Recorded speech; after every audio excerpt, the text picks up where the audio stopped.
नमस्कार. Box office मध्ये आपल्या सगळ्यांचं स्वागत आहे. नोव्हेंबर महिन्याचा हा शेवटचा आठवडा तितकाच धमाकेदार आहे बॉक्स ऑफिसवर सुद्धा.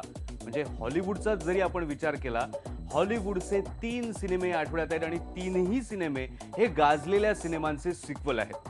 ते कुठले सिनेमे ते आपण नंतर बघूयाच, पण आपल्याला महत्त्वाचा आज विचार करावा लागेल तो मराठीचा, कारण मराठीचे आज 2 सिनेमे रिलीज झालेत.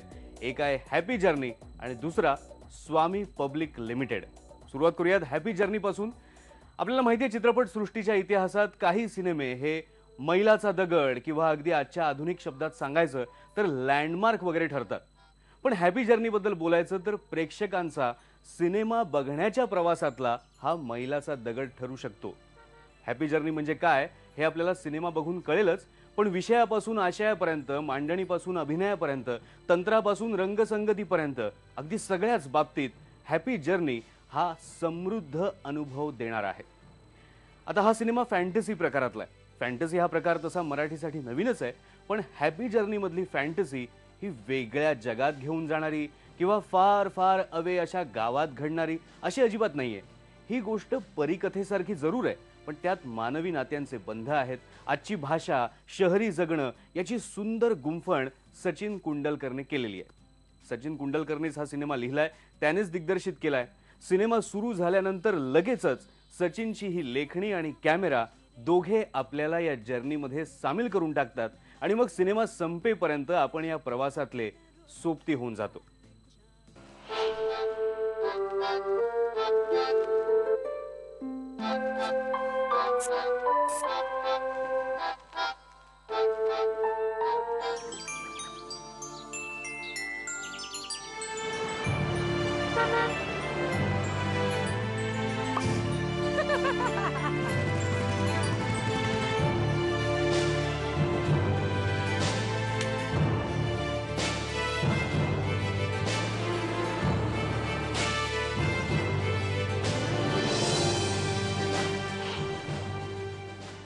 या सिनेमात आहे निरंजन. निरंजनला लहानपणीच पैसे कमवण्यासाठी दुबईत पाठवलेलं. घरी पैसे पाठवणं या एकाच ध्यासापोटी त्याचं लक्ष फक्त त्याच्या कामामध्येच आहे आणि त्यामुळेच तो काहीसा स्वतःमध्ये गुरफटलेला आहे, काहीसा तुटकपणे वागणार आहे. त्याची बहीण जानकी ही त्याच्या अगदी उलट आहे. आयुष्यातला प्रत्येक क्षण एन्जॉय करायचा हा तिचा फंडा आहे. ती बडबडी आहे, अवखळ आहे, आपल्या भावना लगेच बोलून दाखवणारी आहे. जानकीला इतक्या वर्षांनंतर भेटल्यावर निरंजनमध्ये काय बदल घडतो, जगाकडे बघण्याची त्याची दृष्टी कशी बदलते, याची ही हलकी फुलकी पण तरीही तरल गोष्ट आहे. आता मी जी कथा तुम्हाला सांगितली ना, त्यामध्ये एक फॅन्टसी सुद्धा आहे किंवा आपण म्हणूया एक मिस्ट्री सुद्धा दडलेली आहे. पण या मिस्ट्रीची उकल करण्याची किंवा त्याबद्दल स्पष्टीकरण देण्याची कोणतीही उठाठेव लेखकाने केलेली नाहीये. प्रेक्षकाने अंदाज बांधावेत, ज्याला जसा हवा तसा अर्थ घ्यावा अशी त्याची अपेक्षा असावी. प्रेक्षक म्हणून तुमच्यासाठी सुद्धा हा एक आगळा अनुभव ठरू शकेल.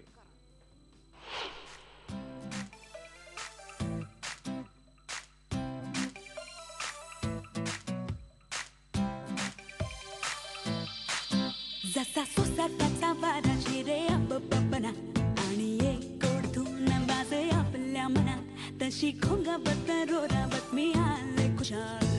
फ्रेश माझी गाणी आणि फ्रेश माझी चाल.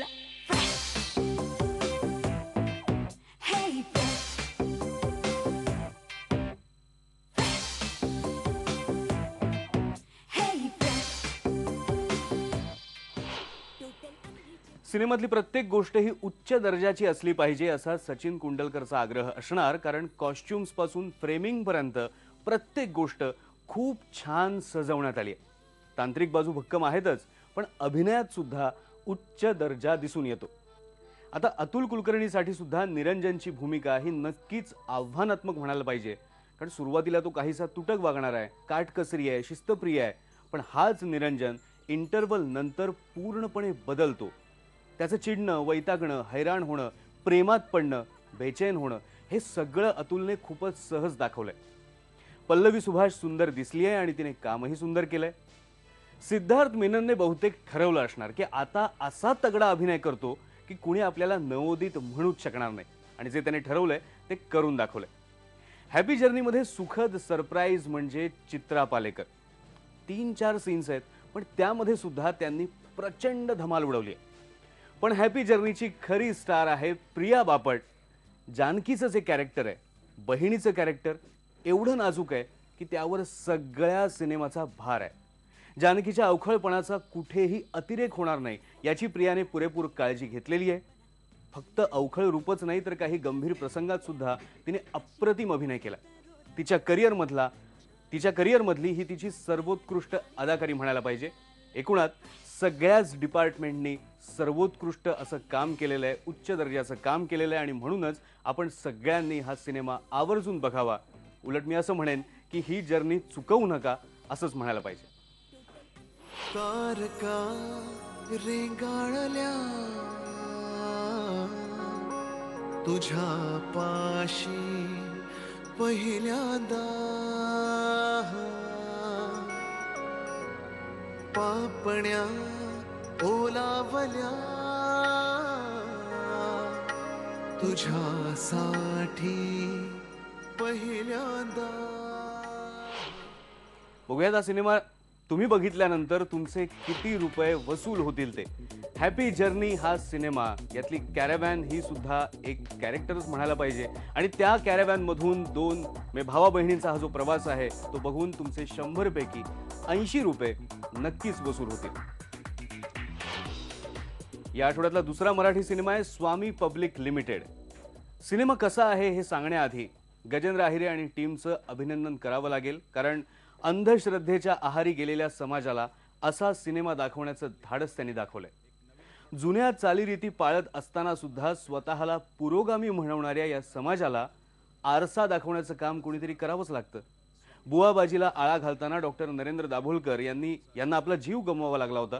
त्यांनी जे वास्तव पुस्तकांमधून आणि त्यांच्या कामामधून उघड केलं होतं त्याला मोठ्या पडद्यावर आणण्याचं काम गजेंद्रने केलंय. बुवाबाजीला आलेलं कॉर्पोरेट रूप, अगदी सगळ्या स्तरातून स्वामी आणि महाराजांची वाढती लोकप्रियता, अब्जावधी रुपयांचा चालणारा व्यवहार याचं भेदक चित्र या सिनेमात बघायला मिळतं. पण समाजाला लागलेल्या या किडीचा सर्व अंगांनी विचार करून एक परिपूर्ण सिनेमा बनवण्यात मात्र या टीमला अपयश आलेलं.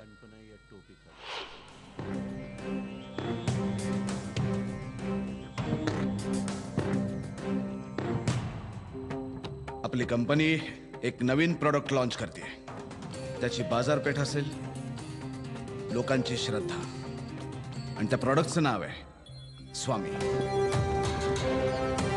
स्वामींचा आशीर्वाद, स्वामींची कृपा आणि स्वामींचं नेटवर्क. नचिकेत हा या सिनेमातला खरा सूत्रधार आहे. करोडोंची उलाढाल होऊ शकेल असा एक नवा बिझनेस त्याला दिसतो. लोकांच्या मनातल्या भीतीचं, अनिश्चिततेचं भांडवल उभारून बुवाबाजीचा कारभार तो सुरू करतो.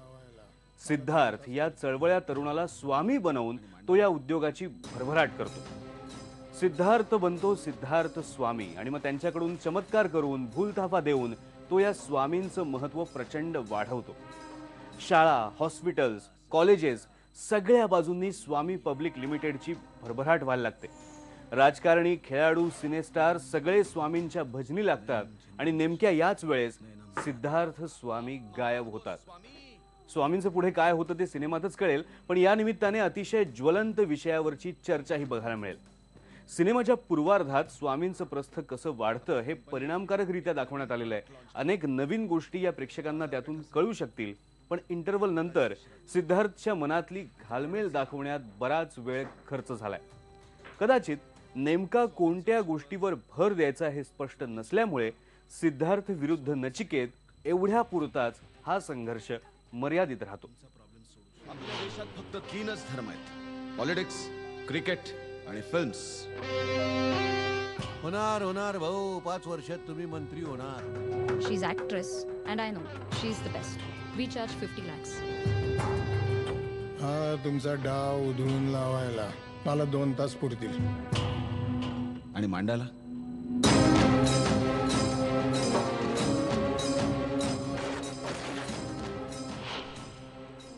स्वामी पब्लिक लिमिटेडमध्ये चिन्मय मांडलेकरने खूप मेहनत घेतल्याचं जाणवतं. पथनाट्याच्या माध्यमातून प्रबोधन करणारा सिद्धार्थ ते नचिकेतच्या हातचं बाहुलं झालेला सिद्धार्थ स्वामी आणि यातून बाहेर पडण्यासाठी चाललेली त्याची धडपड हे सगळं दाखवताना त्याने खूपच प्रभावी अभिनय केलाय. सुबोध भावेने साकारलेला नचिकेत सुद्धा उत्तमच जमलाय. विक्रम गोखले, नीना कुलकर्णी आणि दिवंगत विनय आपटे यांचा धारदार अभिनय सुद्धा बघायला मिळेल. संस्कृती खेर या नवोदित अभिनेत्रीला मात्र आणखी थोडा पल्ला गाठावा लागेल असं जाणवतं. सिनेमात संगीताची बाजू मात्र भक्कम आहे. उत्तम सिंग यांचं संगीत आहे आणि सुखविंदर सिंग, अजय चक्रवर्ती यांचा भारदस्त आवाज आहे. लेखनातील आणि दिग्दर्शनातील त्रुटींमुळेच हा सिनेमा इंटरवल नंतर काहीसा रेंगाळतो, हे फक्त लक्षात ठेवावं लागेल.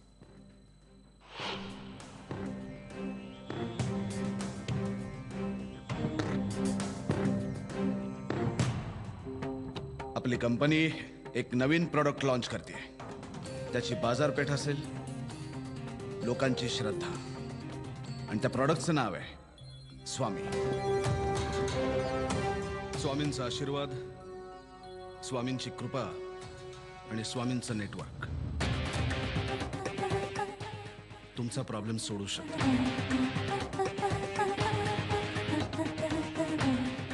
सोपा धंदा, मोठी इकॉनॉमी.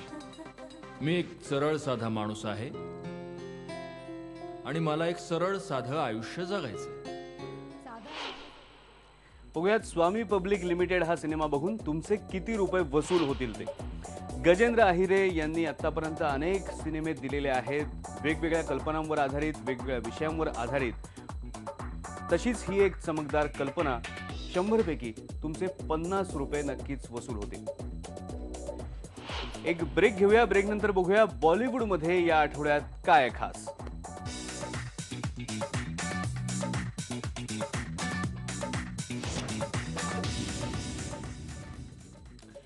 बॉलिवूडचा या आठवड्यातला सिनेमा आहे उंगली. आता भ्रष्टाचारापासून मुक्त होण्यासाठी देशभरात विविध पातळ्यांवर प्रयत्न सुरू असतात. अर्थात त्यामुळे भ्रष्टाचार काही कमी होत नाही, पण तरी सुद्धा अनेक मोहिमा राबवल्या जातात, अनेक घोषणा दिल्या जातात, पण पुढे काहीच घडत नाही. पण आता बॉलिवूडने यावर उपाय शोधलेला आहे आणि तो म्हणजे उंगली गँग. सामान्य लोकांना छळणारे, पैसे खाणारे, भ्रष्टाचारी असे जे कोणी असतील त्यांना धडा शिकवण्याचं काम करते ही उंगली गँग. सिनेमाची सुरुवात झाल्यावर काहीतरी आता वेगळं आणि भन्नाट बघायला मिळणार असं वाटत राहतं, पण संजय दत्तच्या एंट्री नंतर आणि इम्रान हाशमीचे चाळे बघितल्यावर आपण नेहमीचाच एक मसाला मूवी बघतोय हे लक्षात येतं. ओ पाकीज़ा रे, नैनों से ये दिल गिरा रे. ओ पाकीज़ा रे, अब दिल में तू ही गिरा रे. बातें तेरी लब पहने तो लबों से कई सजदे हो. इश्क तेरा मेरा रब से ज्यादा, इश्क तेरा मेरा. आता हा सिनेमा बघताना उगाचच वास्तव सिनेमाची आठवण येते, अर्थात मध्ये मध्येच. आणि अर्थात ते सुद्धा विषयामुळे नाही, कारण या सिनेमात संजय दत्त आहे, इम्रान हाशमीच्या आईच्या भूमिकेत आहेत रीमा, आणि सिनेमाचा विलन आहे महेश मांजरेकर. आता हे असे योगायोग बॉलिवूडमध्ये घडतच असतात. पण आता सिनेमाच्या विषयाबद्दल जर म्हटलं तर समजा हा उंगली गँग हा सिनेमा जो आहे, ज्यामध्ये उंगली गँगचेच कारनामे दाखवले असते, तर सिनेमा सुपरहिट झाला असता. कारण ट्रॅफिक पोलीस असतील, पेन्शन ऑफिसमधले कारकून असतील, रिक्षावाले असतील, यांना वठणीवर आणण्यासाठी जे काही उंगली गँग करते त्यामुळे प्रेक्षकांची प्रचंड करमणूक होते. पण आता सिनेमा हिट करायचा म्हणजे त्यामध्ये club song, item song, melodrama, dialogue बाजी हे सगळं टाकून सिनेमाचा मूळ विषय भलतीकडेच नेऊन ठेवला. थोडक्यात काय, हा सिनेमा नाही बघितलात तर तुमचं काही फार बिघडणार नाही.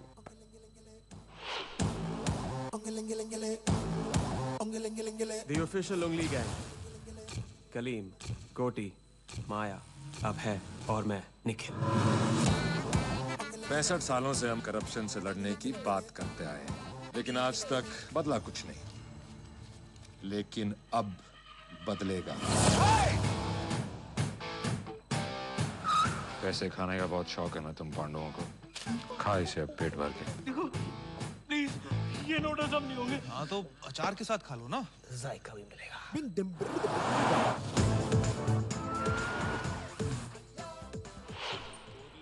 आणि बघूया हा उंगली सिनेमा जर तुम्ही पाहिलातच तर तुमचे किती रुपये वसूल होतील ते. स्टारकास्ट खूप मोठी आहे.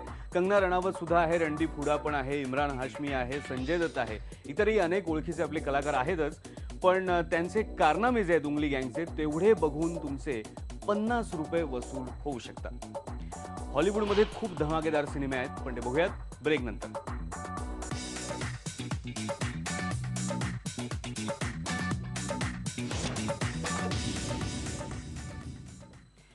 हॉलिवूडचे 3 सिनेमे आहेत आणि तीनही सिनेमे हे सिक्वल आहेत. पहिला आहे हॉरिबल बॉसेस 2. अर्थात हा हॉरिबल बॉसेसचा सिक्वल आहे. पहिल्या सिनेमात तुम्ही पाहिलं होतं की 3 मित्र आपल्याला छळणाऱ्या बॉसेसना मारण्याचा कट रचतात आणि त्यामध्ये अडकतात. आता या सिक्वलमध्ये त्याच 3 मित्रांनी एक बिझनेस सुरू केलाय, पण एक इन्व्हेस्टर त्यांना बुडवण्याचा प्रयत्न करतोय आणि म्हणून या इन्व्हेस्टरच्या मुलाला किडनॅप करायचं ते ठरवतं. मग सगळा गोंधळ, गडबड आणि धमाल. सिनेमाची कास्ट सुद्धा तगडी आहे. तेच सगळे कलाकार आहेत: Jason Bateman, Charlie Day, Jennifer Aniston, Jamie Foxx, Chris Pine, Christoph Waltz आणि Kevin Spacey.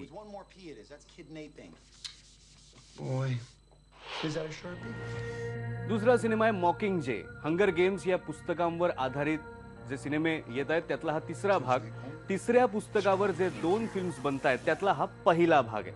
Oscar winner Jennifer Lawrence यात मुख्य भूमिकेत आहे.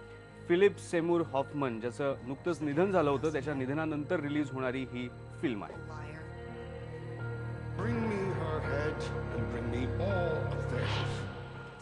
आणि तिसरा सिनेमा खास लहान मुलांसाठी पेंग्विन्स. मदागास्कर या प्रचंड गाजलेल्या अॅनिमेशन फिल्म सिरीजमध्ये जे चलाख आणि चतुर पेंग्विन्स होते त्यांना आता आपला स्वतःचा 3D सिनेमा मिळालाय. स्कीपर, कोवाल्स्की, रिको आणि प्रायव्हेट या 4 पेंग्विन्सचा हा एक स्पाय थ्रिलर आहे. यापूर्वी या पेंग्विन्सची एक टीव्ही सिरीज सुद्धा खूप गाजलेली आहे आणि आता त्यांची धमाल सिनेमात सुद्धा एन्जॉय करता येणार आहे. तर हॉलिवूडचे खूप ऑप्शन आहेतच, पण हॅपी जर्नी नक्की बघावा असा आहे या आठवड्यात. पुन्हा भेटूया आता डिसेंबर महिन्यात. तोपर्यंत पहा फक्त IBN लोक.